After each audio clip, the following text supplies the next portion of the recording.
there, podcast listeners. It's been kind of a crazy world these days. We got coronavirus, we got riots in the street, we got protesters protesting protesters, we got people destroying statues, and we have presidents who stoke the fires of hostility. Those of us in the entertainment industry just sitting around waiting, hoping things will get back to normal, waiting for films to pick up, theaters to open, TV shows to shoot, wondering what we should be doing with our time these days. Hopefully, you're using the time somewhat wisely. I'm attempting to memorize some monologues, which I'm doing terribly at. I'm, of course, making this podcast. I'm attending workshops online and listening to speakers. And that is why I think you will enjoy today's guest, Allyn Morrison. She is a Texas-based actress, and she is using her downtime to help promote her career. She has a great system of daily spreadsheet checklists. She reaches out to people in the industry. Like me, she is a member of Backstage, which is an online casting website, who is doing a great job of providing resources to people who are stuck without work right now and learning to expand upon their skill set. And even if you're not a member, they also have a YouTube channel that has a lot of stuff on it as well. And of course, there are plenty of other YouTube channels out there with interviews with famous actors and filmmakers and full of tutorials that you can be using to fill your time these days while waiting to get back onto the set or the stage. Myself, I could probably be doing a little bit better. I have a hard time working from home. I'm one of those people that when I'm at home, I tend to sit and veg in front of the television or read a book or sit on the balcony and stare longingly into the distance. When it comes to writing, I like to go to a coffee shop or some other location. Of course, as a wannabe actor, I like to have those interaction with other actors where you're feeding off of each other's energy, something that's much more difficult to do when you're on a Zoom cast. But I'm trying. I'm doing my best, and I hope you are as well. And I hope you are staying hopeful that we are seeing things beginning to open up in certain areas, that casting agents are still looking for castings, that filmmakers are coming up with creative ways of filming stuff at home or remotely, and that you're just doing the best that you can. With that, I guess I will get on to my discussion with Allyn Morrison. I hope you enjoy it. I enjoyed talking to her. I am Milo Dennison, and this is Diary of an Unemployed Actor.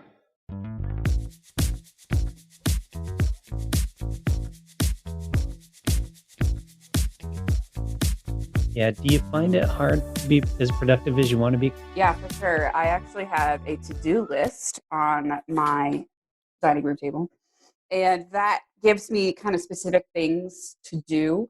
Of course, I can always just ignore the to-do list and decide not to do it. I found that if I break things down into tiny little steps, then I feel very accomplished when I get to cross those things off of my list. So if actors have all of these different casting websites that we're on, and if I need to, like right now, I need to add a few things to my resume on all of these different casting websites. So I have specific to-do lists, like add classes to casting networks, Backstage, Frontier, Casting Now, Mandy, and I get to cross off each site that I add my classes to. And then I feel like I've actually done something. Backstage has been really good during the lockdown about doing online kind of seminars and workshops. And oh, yeah. Out of all of them, I've been really impressed. Watching so many. I have a notebook that I've had since I started working full-time. And then I say working, pursuing full-time. And half of it has come from the past 3 months where I've been watching Instagram lives, Zoom meetings, Facebook lives, Backstage lives, and I've just been taking notes. So many notes from casting directors, people in the industry who are experts. There's, of course, so many, and I'm not going to be able to watch all of them, and I don't have to watch all of them. So I'm giving myself grace to not watch all of them and go crazy. Yeah. But I have been writing down so many notes. I have this huge spreadsheet of casting directors, and I take notes on, where do they live? What shows do they cast? What's their address, if I can find it? Do they like props? Do they like it when you get there early? There was one casting director who said, our office is really small. Don't get there 15 minutes early. It was really interesting. Okay. And so I take lots of notes like that. And I hope to use it when all of this is over. It's been so great that people have been giving resources out for free or for a much better price as an actor. Like the classes and such could be super expensive. Mm-hmm. And it's been just incredible to see casting directors give their time and answer questions. It's just been incredibly generous of them, and I'm trying to take as much of advantage of it as I can during this time. Yeah, I think it's great, especially the casting director stuff for actors, like, getting an idea of what casting directors are looking for so you can be more prepared when you walk in there. Yeah, if we can be as prepared as possible, I think that's well, you can't control that much when you're in the audition besides doing your part, doing your best. But if you can get any leg up you can, I say go for it. So you're in Texas. I am. You clearly don't have a Texas accent. I don't. Mm-hmm. That's a great observation on your part. I'm actually not originally from Texas. I was born in Arizona, and Arizonans don't really have an accent. If you're from a different country, we all probably sound like we have an accent. But Arizonans, where it's kind of it's in the Southwest, and it's more of a flat, kind of what you would think of as like a typical American accent. The Texan accent can range anywhere from "Howdy, y'all, my name's Allyn," and it can be like the most stereotypical thing ever, or can be a little bit more, I don't know, refined is the best way. But I only moved to Texas a couple of years ago, so I have kind of stuck with my native Arizonan neutral accent, I But you guess. wanted to stick with the warm places. You didn't want to get too cold by moving too far. Well, I it's funny you say that because I went to school in a cold place. I went to college in Michigan, of all places.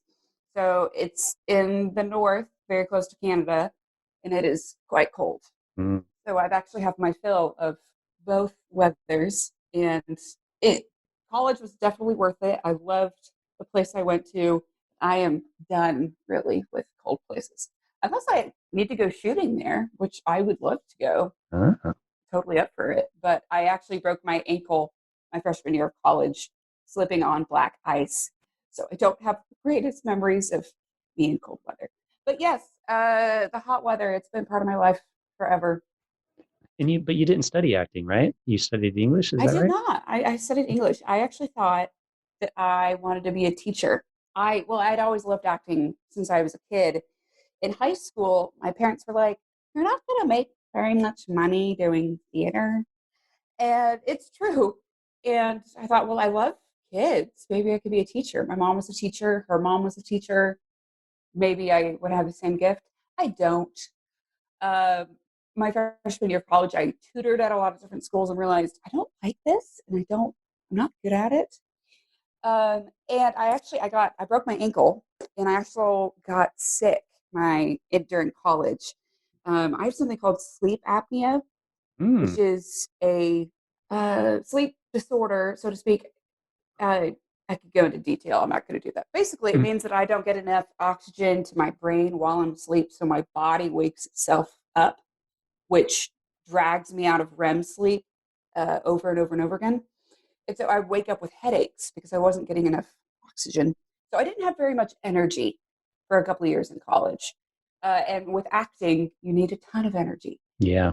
And so I looked for the smallest major I could because I just wanted to finish. Some people don't know this, but I almost dropped out of college because I was so tired and thinking I was so behind in classes, I wasn't going to be able to finish on time. Thankfully, English was only 27 credits. And of course, I had to hit like 124 credits to graduate. But with a couple of summer classes, I was able to finish on time. And I also love to read and write. So it worked out really well for me. I did do a couple of plays with small parts during college. And I got better my senior year, and I was able to actually get a lead part to play, which was amazing. What was the play? What was your first leading role in a play? It is called Dancing at Lunasa, which is written by an Irish playwright. It was actually made into a movie in the 90s with Meryl Streep. Mhm. It is about a bunch of sisters in Ireland. So we all got to use Irish accents, which was awesome. So it's more of like an ensemble drama. I played the sister who was kind of the comic relief, which is always my favorite thing to do. And it was so much fun. I'm so glad I got to do it. And is that what kind of motivated you to start looking at a possible career in acting, or It did that come reinvigorated later? me. I was super confused during college, obviously, with me being sick and not Mhm. knowing what to do. I decided to take a year off after college, and I did a leadership discipleship program in Texas, which is how I got here. Mm. My brother had actually done it about 5 years, I guess, before I'd done, and he came out much more focused. He really knew what he was good at. He became just a lot more confident, and I thought that's what I need.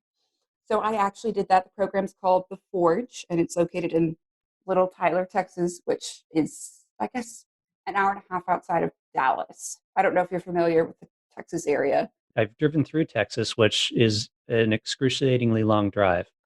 Oh, it is. I'm so sorry. So I did a road trip where we drove down from Seattle around through like Utah and stuff, New Orleans, and then back through from New Orleans through Texas. Oh, And snap. I applaud you. yeah, that was The so the Texas drive. portion was just so long. Yeah, it really is. But I also had been to Lubbock, Texas a few times. Oh, lovely. Yeah, and It's the best part of Texas to visit. Yeah, Texas is so huge. West Texas, in particular, is incredibly hilly and dull, mm, and it's just not the most fun driving experience. I applaud you. That is quite a drive. and I will say Lubbock had the best steak I've ever had in my entire life. And it Well, was it was a that's proper something. steak restaurant where like your options are steak and whatever side you want with your steak Mm, was on the menu, and it was delicious. that is something I do love about Texas. We do cook food well. Yeah, That's true. absolutely. Anyway, this was a very long tangent. Sorry. Okay, so No. This was not against you. You were asking me how I got to acting, and yes, I asked you about Texas, and that's how we got there. got distracted. So it's totally fine.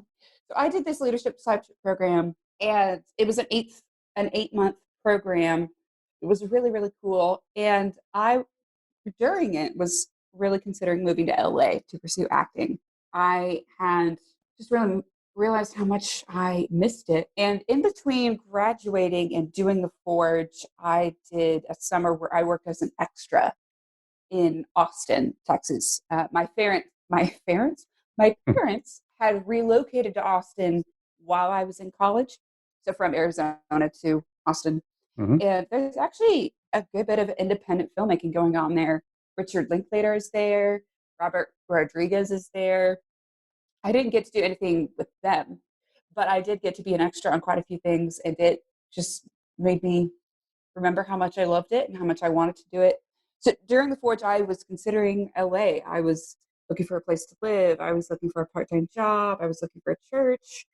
And things just didn't, it kept not coming together very well. It was really far away. I didn't know very many people there. I think I knew 3 people, and which people do all the time. People move to LA who don't know a soul, and I applaud them. I didn't feel great about it. And I was actually offered this job at a church in Fort Worth, where I live presently, working with fifth and sixth grade kids. Now, I still loved kids, even when I realized I didn't want to be a teacher. And I thought, working with kids in this kind of atmosphere might be what I enjoy better. And I might like that more than teaching. I feel like I knew that if I didn't try it out, I was going to regret it because I would always think, what if? So I accepted the job in Fort Worth after the Forge ended, came here, and immediately realized that I missed acting too much. and that I did not want to work at a church for the rest of my life. So I finished up my internship for a year, and I tried to do extra work around that time, but it was a part-time job at the church, but I called it my full-time part-time job because it had to come first before anything else. And so I wasn't able to pursue acting really at all while I was doing it. So I finished the internship, also considered moving to Atlanta around that time. One of my college roommates was there and I went and visited her. But after a while, I thought, why don't I start out in Texas, try to make connections there, get experience there where I have family, friends, and a supportive group, because that's super important as an actor to have a community. Of course, just a person in general, but to have a community that supports you, and it makes things so much easier, especially when it's hard. So I decided that I would stay in Texas for a few years and kind of feel my way into the industry, get experience, and then kind of go from there. So that's a very long-winded answer, but I've been pursuing acting full time now since that job ended for about a year and a half. It'll be 2 years in September. Wow, and you're doing okay, making enough of a living at it? No, I am not making a living. um, I mentioned a while back that I work at a coffee shop, Yep. and it is actually located inside my church. We are big enough that we have a fully functioning coffee shop. Mm. I had gotten a job at a bookstore, a part-time job, right after I left the church, and they let me go a month in. Apparently, temporary meant 6 weeks and not 6 months. So that was a fun surprise. And I needed a job. I was out of a job for a month, and I was told, "Hey, they're looking for people at a coffee shop. You should totally apply." And I was like, "But I just left. That would feel so awkward to go back." But they paid me to be there for my interview, and they said I could start right away. So I've been working there part time ever since, and that is what has been sustaining me. Do you find it, because I worked at a coffee shop. I worked at a Starbucks when I kind of first started out many, many years ago. And it would be nice because at a Starbucks, it's easy to find somebody to cover a shift for you. And Hmm. so let's say, hey, I've got an audition tomorrow at 12 o'clock. You can call around and find somebody else because you just need another barista that can do the same job. Are you able to do that if since it's a smaller coffee shop, or is that still kind of hard for you if you have an audition, like a last Well, minute it's audition? it's been an experience because I have been learning how to ask people for help, uh, and asking people to cover my shift. We don't actually have that many people who work there, and it's actually ironic. Most of the people who work there are artists of some kind. We have a musician, we have an editor, we have me as an actor, but everyone else has other jobs. And so in the beginning, I had a really hard time being like, can you cover my shift? Because there's really not that many people to ask, and they were busy at first. After a while, I realized, come on, Morrison, like, you're never going to be able to go to an audition unless you ask people. Being assertive, it does not necessarily come natural to me. It's a skill I've had to work on over the years, which is hard because as an actor, of course, you have to be assertive and you have to promote yourself. You have to put yourself out there all the time. So I learned that I had to do it, and thankfully, the people there were great, and they have covered my shifts for me. Whenever I've had to drive to Austin or Dallas for something, they've been so kind, and so it has turned out that way, which has been fantastic. Oh, that's nice. Yeah. So you mentioned having to drive to Dallas and Austin Mhm. for work. Is it harder, do you think, to find work there? Because when I think of kind of acting centers, you mentioned, obviously LA, everybody thinks of that, but then Atlanta and stuff. I do think Austin a little bit, but I don't necessarily think Dallas. Dallas does not come to mind. I know Yeah. there are quite a few commercials that shoot in Dallas, which is interesting. There are a lot of commercials in Dallas, and there are more film and television opportunities in Austin. So my agent in Dallas has gotten me commercial auditions. Uh, those have actually been the majority of the auditions I've had in Texas, are commercials. Hmm. There aren't a ton of films, big budget films that come to Texas. We are passing a bill. Well, we were. No, I think it happened last fall where we upped tax incentives so that people could come to film here and get a better tax break. And hopefully, I say hopefully, with COVID happening, people might be more interested in coming to Texas because it's more, well, it's huge, and it's so much more laid out. It's not cramped like it is in LA or Atlanta, so people might feel the freedom to come here and feel maybe more safe Oh, it makes to sense. Kind shoot, of more spread out a possibly, little bit. which would be awesome. We'll see if that happens. How long of a drive is it from Fort Worth to Austin? It is about a 2.5 hour drive, Okay. which is really So not that bad. yeah, that's doable. Yeah. So you have an agent, and you mentioned that he gets Mhm. you, or he or she? She, So you mentioned that she interesting. gets you auditions in Dallas. Does she have get you anything in Austin or anywhere else, or is it mostly she just sticks to the Dallas area? Well, actually, she covers all of Texas and kind of the southern market. Hmm. So Texas, Oklahoma, Louisiana. I have two other agents, actually. I have one Oh, in New Mexico at Bergen Mayer Worldwide. Shout out to Peter. He's awesome. He covers the New Mexico area for me, which is actually becoming a big hub. When I first heard about that, I was like, what? Why? Netflix has moved to New Mexico. Apparently, they've got some huge tax breaks there. Um, Hulu has an office there. Breaking Bad was filmed in New Mexico, and that brought in a lot of work. And so he's been spending me there. And then I have an agent in Detroit, actually, who covers the Chicago market as well. I forgot to say my Dallas agent, she represents me in the southern market, but she also submits me to stuff all over the country: Atlanta, LA, New York. So I'm covered basically in the United States. wow, that's handy. Do Yeah, you have a problem working with multiple agents? Does that make um, getting work like let's say you find a job and which agent does it go to, or do your agents what if one of your great agents question. accidentally submitted you to the same thing? How does that work? That has not happened yet, where two agents have submitted me for the same project. Well, that might have happened, but they haven't. I haven't been submitted by two and gotten the job. If that happens, that will be interesting. I did wonder that when I first got a couple of agents. Like, how does this work? Basically, whoever gets me the job, that's who the cut goes to. Okay. So if my Dallas agent gets me a job in New York, she gets a cut when I do that job. I had to learn at the beginning how what booking out meant. I thought that meant booking out anything where I was traveling, but actually, it really means like if I have a like an acting job.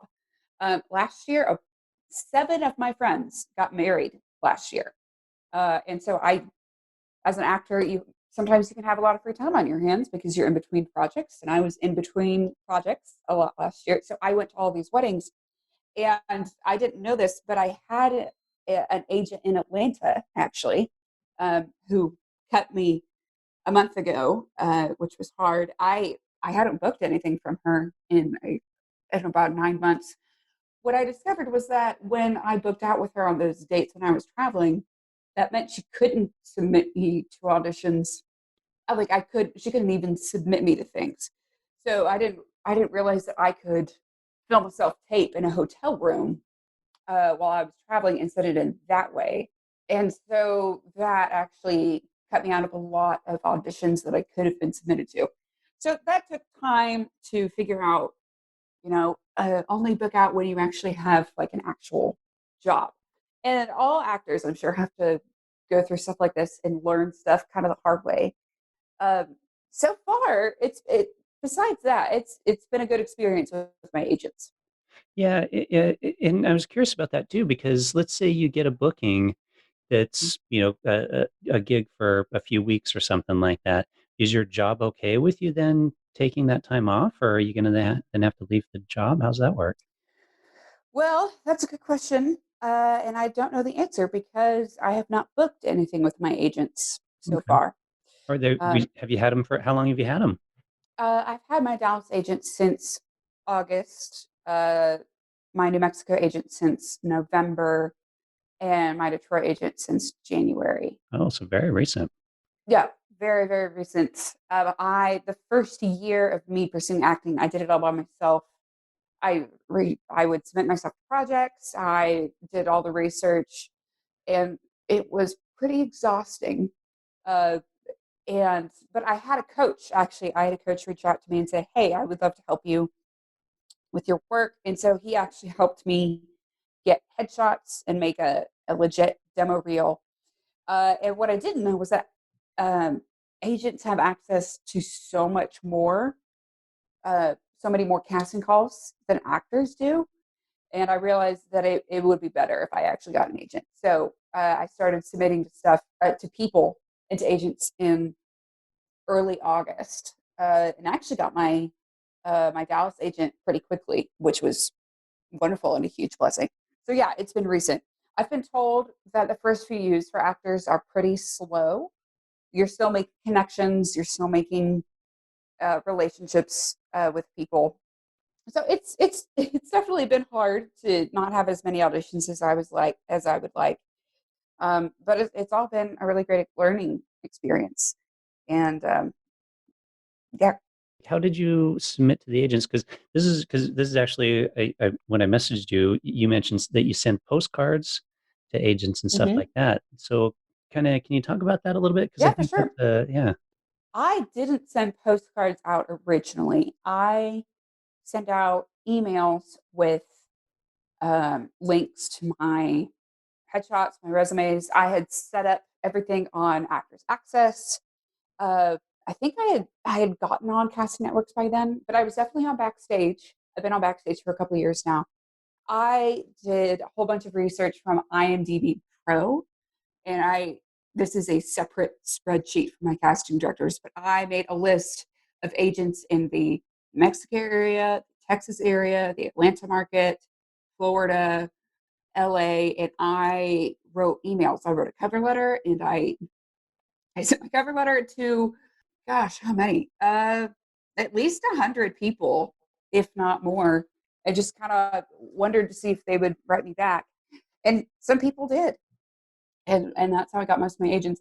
I haven't sent postcards to agents. I've sent postcards to casting directors, producers, and I got coached on that, on like what to put on there. Usually for my postcards, I've got maybe three different of my headshots. I've got different postcards. I've got like a theatrical postcard and then a commercial postcard, my contact information, and then my Actors Access link. When I first started doing postcards, I had all of my agents' contact info, which really made it look cluttered and probably was a little too much. And so my coach actually was like, let's just make it simpler and just put your contact info, your headshots, and then your resume link. So that's what they are right now. It's evolved over time. Yeah, I think it's a great idea. I've heard some casting directors and stuff take those and they, put them in a file and save them for later and might pull them out later on. But it's interesting because probably I don't know, quite a while, 20 years ago, when I first started trying to make a living in actor before I left acting, went corporate and then went back to acting. And it was back in the days when you'd actually go into an audition with your headshot on one side and then your resume stamped to the, paste stapled to the other guy. But then my agent at the same time was always like, and then be sure, get the information and then mail them a postcard afterwards, just thanking them for the opportunity to audition and that kind of stuff. And so it's kind of cool that when you mentioned postcards, I was like, wow, that's kind of cool that some people are still doing that and sending, postcards out to people just to do something other than email, which is kind of the default. Email's easy, but it actually takes Yeah. time. And Oh, there's it a does. cost too of printing the postcards and the postage and all that Hmm. stuff. I had done quite a bit of emails as well, where I did kind of the same thing. I sent out to agents, like the same kind of format. And I've had people, I think my coach started telling me a lot of that could just go straight to spam because people don't know who you are and they can just delete it. I was able to get on at least one casting director's list. I had one agent, not agent, one casting director say, "Hi, I got your email, and I've added to my online database. I guess that's what it is. So I did get some feedback. Like it took time doing those emails. And yes, the postcards have been expensive. I've sent out over 1,000, I think, Wow. postcards. Yes, I've been holding off sending them during this time of COVID because people aren't at the office right now, and then it would just pile up in the mail. So I'm holding off on postcards for now, and I've been focused on interacting over social media with casting directors. No, that's a good idea. And I like too that you said that you have different postcards, like one Hmm. for commercial work and one for other stuff. So that's kind of a good idea too. So you're actually looking at the agent and sending the appropriate one to that, or sorry, the casting director and sending the appropriate one to that casting director. Hmm. Yeah, that's. I had a medical one as well, and I was sending them to all the Chicago shows and Grey's Anatomy and New Amsterdam. And then I got new headshots, and I just decided the medical one I had just wasn't a great look, and so I redesigned it, and I'm just now sending out theatrical and commercial headshots now. I'm curious, since you've kind of been doing this long enough, like how do you deal with hearing no? Because Hmm. I mean, a lot of actors think, hey, I'm gonna go out there, send my headshot, and I'm gonna get cast in the next, I don't know, James Cameron production or whatever. And but really, actors hear no more than they hear yes. Hmm. Or usually, what they hear is, oh, that's great, I love it, thanks, and then send you on your way, and you never hear from them again. Yeah, it is. It has been hard. I won't lie. I hate it. It is. It's definitely. I remember when I first got my agents. I'm like, yes, I'm going to start getting projects. In a week or two, and I'm going to leave the coffee shop, and I'm never going to have to work here again. And it was months before I got my first audition. And then I didn't get it, and then I had to wait some more. And it's hard to be patient while you wait and to hear no. And driving to Austin for a 10-minute audition. I did a 10-minute audition for Whataburger a couple of months ago, and then that was it, and I was done. I was like, do I drive back to Dallas on the same day? Thankfully, my parents were there, and I was able to spend the night with them, and then drive back.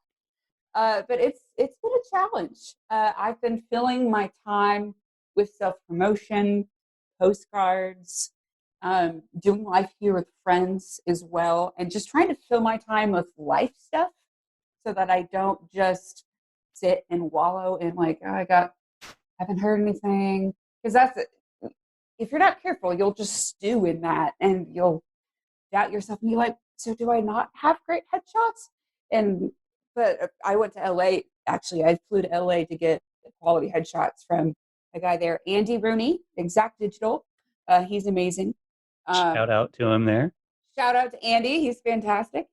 And so I had, I've had great headshots and a great demo reel.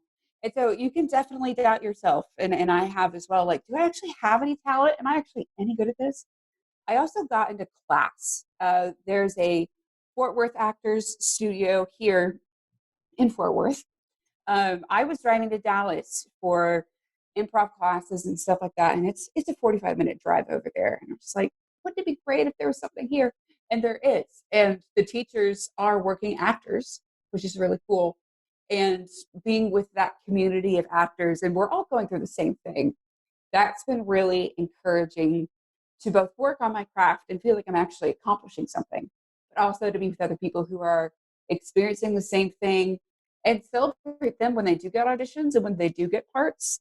And we encourage each other when we go months without booking anything, and so that's really really helped. Having a community has really helped me get through it. But yeah, it's hard. Rejection really stinks. Yeah.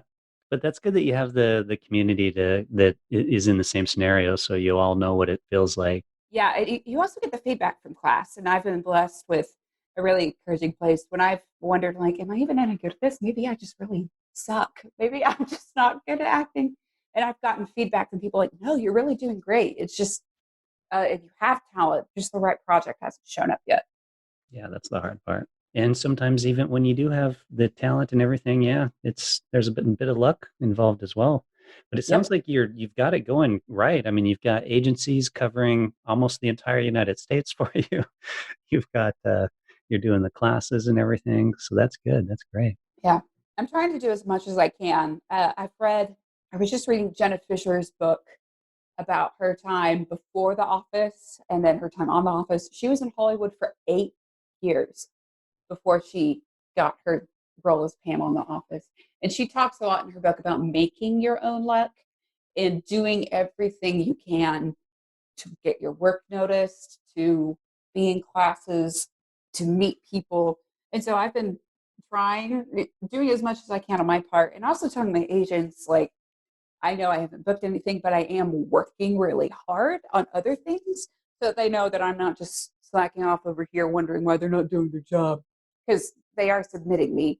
Uh, I just haven't gotten anything yet. That's fair. Have you had a conversation with them about the type of work and type of like characters you want to go for and type of roles that you're Yeah, capable of totally. playing?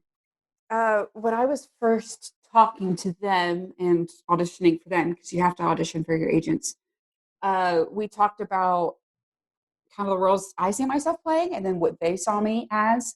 I think my niche, at least for right now, is more of a supporting character, more like a funny office coworker. I would love to be on a sitcom. I think that would be so much fun. But also, I've actually something I learned in acting class is that I do really well in dramatic. Well, I love drama as well, but I do really well in dramatic roles like police officers and people in authority, lawyers, and stuff like that. So that was a fun discovery. I was like, oh, I can do that too. So we have had discussions of, I could do this, or this, or this, or this. And so and that has evolved too. Like also, like I was just saying, things I've learned in class. Uh, and so I've done monologues to myself doing those kinds of roles and then sending them to my agents.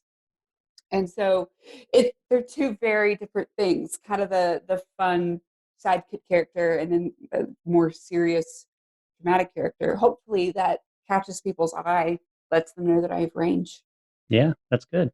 Yeah, it's interesting because I think especially a lot of actors, younger actors too, might, fresh out of school or wherever, and like, I can do anything. And the reality is but maybe you should try to focus on something, especially when Mhm. you're starting out and, get that and then kind of work your way into other stuff. Yeah. Something I learned from class. There was one class where we talked about archetypes. We talked about like the different genre of characters, and that was really informative. Of like, okay, maybe I don't quite fit the like the sage old wise person, but I'm only 25, so obviously I don't really match that demographic. But I could fit into these other characters, and so knowing your strengths is super important, and communicating them to other people is also super important. I completely agree. Yep, absolutely. That's great. How do you deal with self-tapes now? Especially, I think a lot of casting agents even now are that are doing castings, but are realizing like, hey, I can even do more castings via just self-tapes. So Hmm. in the future, I think that's going to be even more so than it had been in the past. How do you deal with doing self-tape auditions versus in-person auditions? It has been a learning experience, and of course, it's been for quite a few others too. I had actually never done a self tape in my uh, apartment before. I had always gone to the studio to have someone tape me, or gone over to a friend's house, and they had uh, like a part of their house that was just self tape equipment and stuff.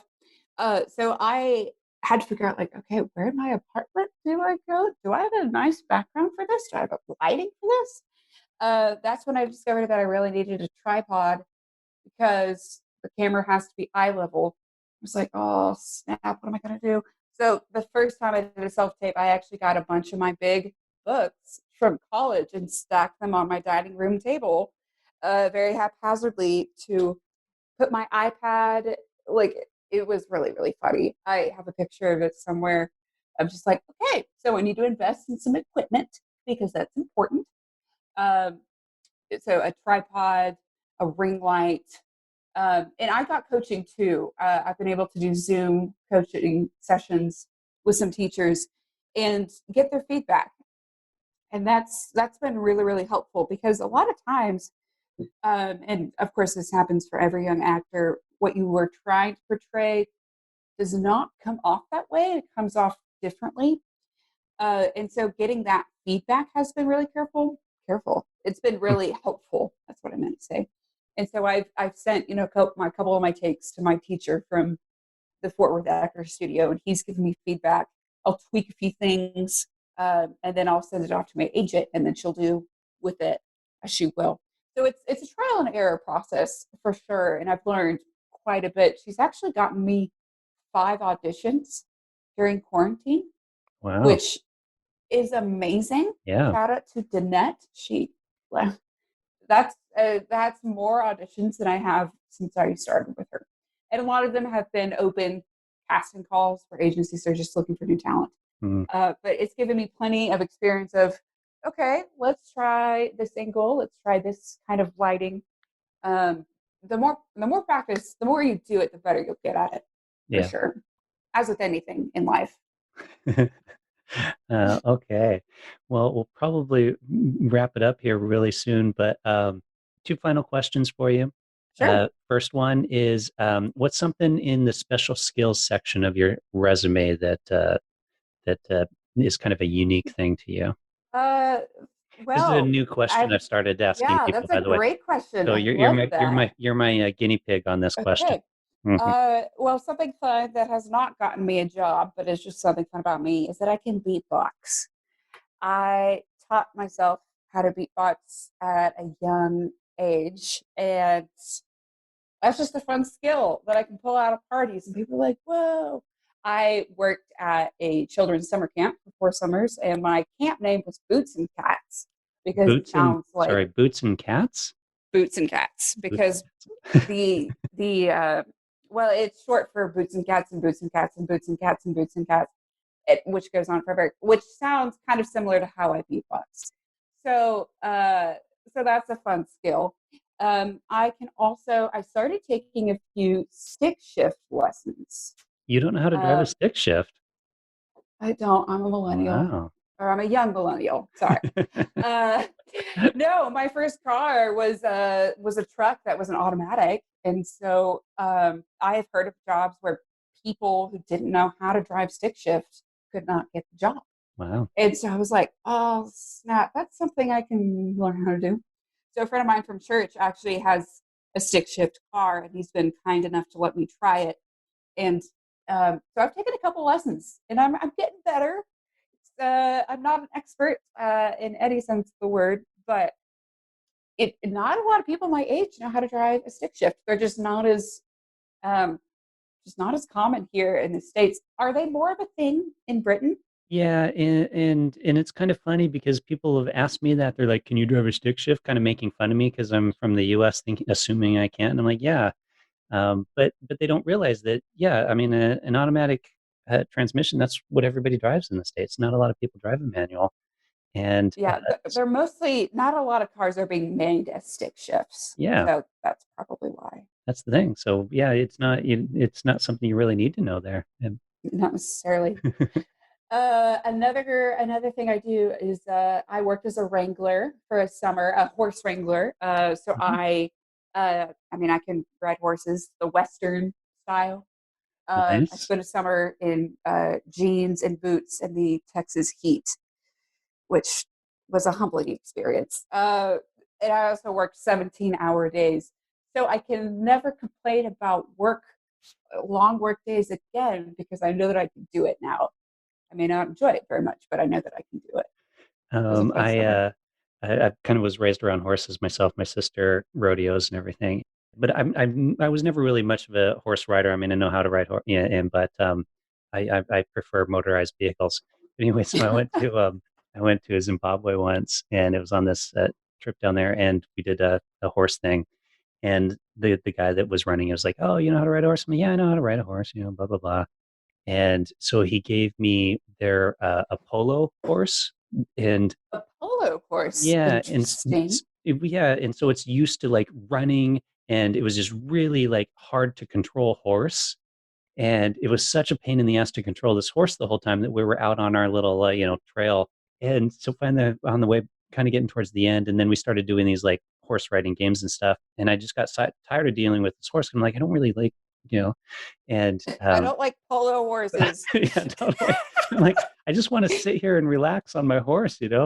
And so there was this other girl that was there, and she was on like the just about on its deathbed horse, just real Oh slow. and dear, that and I'm like, stinks. yeah, I'll trade with you, not really thinking much about it. So we swapped horses, and literally within like 3 minutes, the horse Oh. that I had been on and she was on now, like just took off, bucked her off. And so she hits the ground, and then the horse just takes off out into the Oh my wilds. gosh. Yeah, and the guys had to go chasing this horse down and stuff. And it was like, yeah, see, that's what I had to put up See? You with. shouldn't have taken the horse, but thanks. And yes, I do know what polo is, in case you were wondering if this poor American, well, here in America, I don't. if this poor American who had never lived in Britain, I do know what polo is. That's I okay. know a few things, okay? I've been to England a few times, actually, and Have you? I Oh. have, yes. My family's been able to travel there. Uh, about 15 years ago, we went on this 2 week, um, not tour, but we went on this 2 week vacation to Scotland and England. And then in college, I was actually able to go on a study abroad back to England as well, England and Wales. So I've been there, and I've experienced the driving on the other side of the road confusion. Mm. Um, if I ever have to do that, it's going to be a humbling and learning experience, that's for sure. But yes, I have been there, and I love England. It's got so much history, and so many great writers lived there. That's my nerdy side coming out. The literature. The literature, so Oh, many writers are from England. okay. So last question. If people want to track you down, where can they find you? Great question. You can find me on Twitter, Instagram, YouTube, and Facebook. I have on Facebook and Instagram, I've got my handle, I guess, is at the official Allyn Morrison. On Twitter, there were actually more than one Allyn Morrisons with my spelling. And so I am Allyn Morrison 15 on Twitter. And then my YouTube channel is just my name. Um, you asked me in your email if there's anything I wanted to give a plug to. And something I do as part of my downtime during COVID is that I watch movies a couple times a week. I call it hashtag movie research night. I watch movies that I've never seen before that have won awards, are pop culture favorites I've never seen, cult classics, and I review them and try to learn from them. Hmm. So I watched Jaws and The Shawshank Redemption and Inception for the first time through that, and tried to learn from, these are things that people love. Why do they love them? These are award movies. Why have they won those awards?